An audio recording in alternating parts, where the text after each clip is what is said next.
There's a sentence my dad said right before he died that confused me for years. Not because it was complicated, but because it sounded wrong. He looked at me, barely able to speak, and whispered, "Don't become who I was." At the time, I thought I misheard him, because my dad was the strongest person I knew. And today, I finally understand what he meant. But before I tell you what those words really meant, you need to understand who my dad actually was. And I'm warning you right now, this story is going to hit different than anything you've watched today. So if you're ready, let's go. My dad wasn't a celebrity. He wasn't famous. He didn't have millions of dollars or some incredible success story. But he was my hero. And by the end of this video, you're going to see him in yourself. You're going to see your own life in his story. And that's when everything changes. Now, I need you to do something for me before we continue.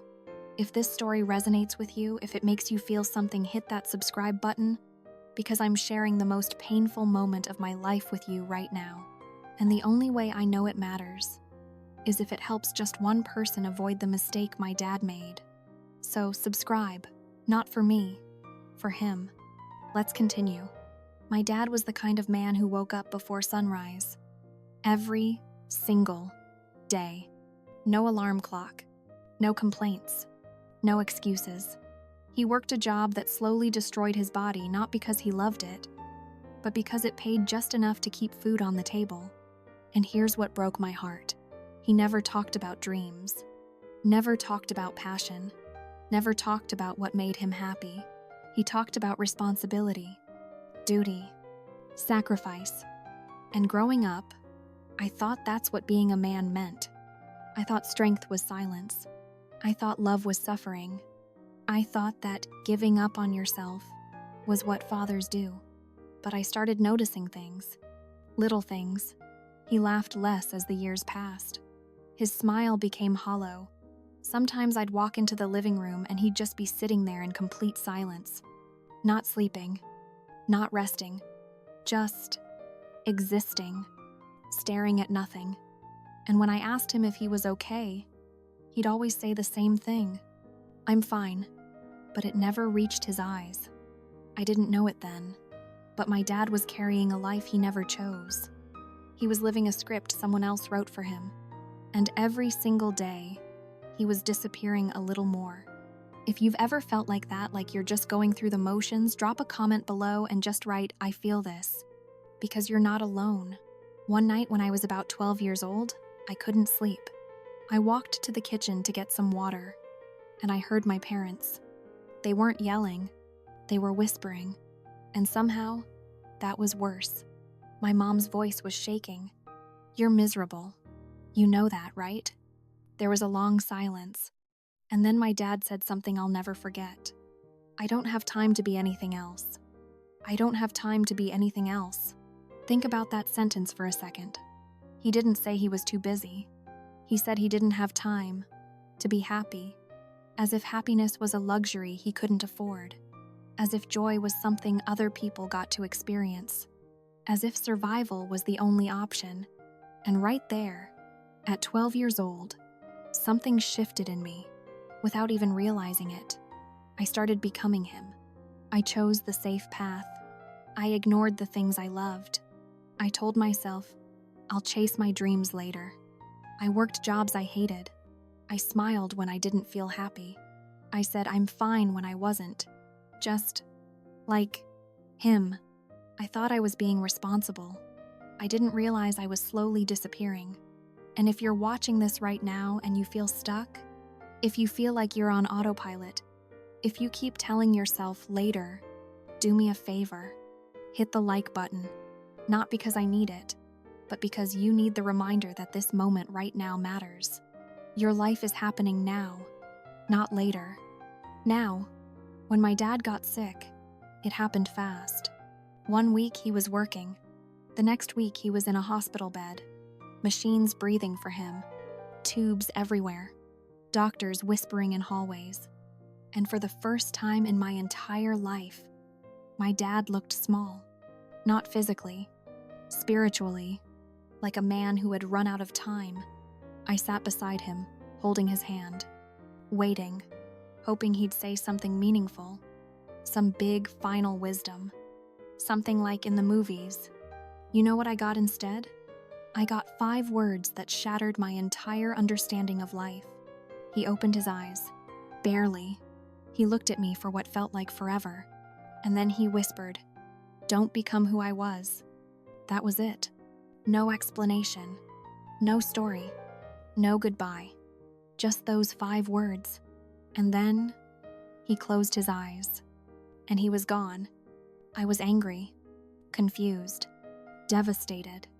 How could the strongest man I knew, the man who sacrificed everything, say something like that with his final breath? It felt like he was erasing himself, like he was saying his whole life didn't matter. And I couldn't understand why. But here's what I know now. Here's what took me years to figure out. And this is the part I need you to really hear. My dad wasn't saying he was a bad father. He wasn't saying he was a failure. He wasn't saying he didn't love us. He was saying something far more painful. I gave up on myself. He spent his entire life surviving, but never living. He traded dreams for safety, passion for predictability, hope for routine. And in his final moment, when most people say, "I love you," or "I'm proud of you," he used his last words to beg me not to make the same mistake. That's not weakness. That's the most powerful act of love I've ever witnessed. Because he knew I was heading down the exact same path. He saw me choosing the safe job, ignoring my passions, saying later, and he couldn't let me do it.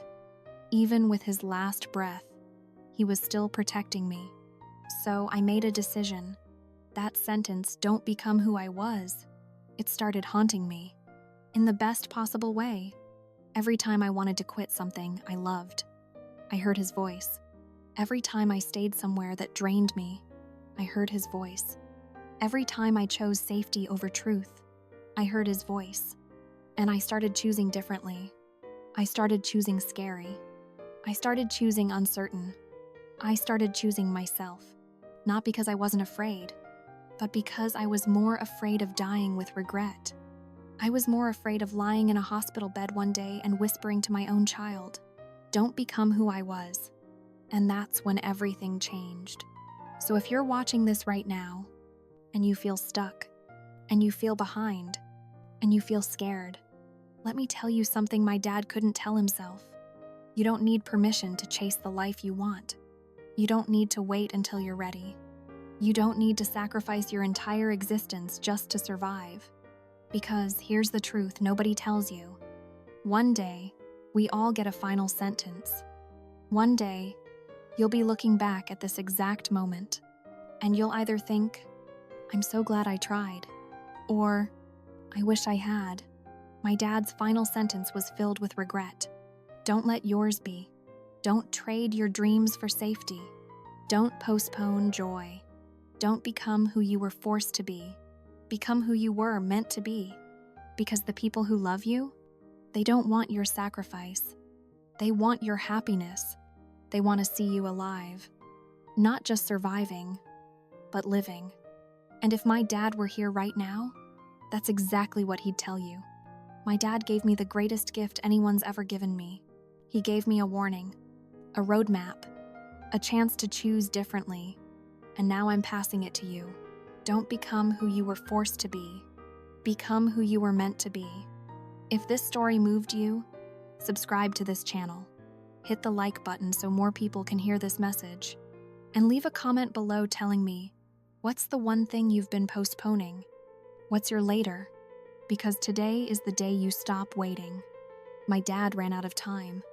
But you still have yours. Use it. Thank you for listening to my dad's story. And thank you for making sure his final words meant something. I'll see you in the next video.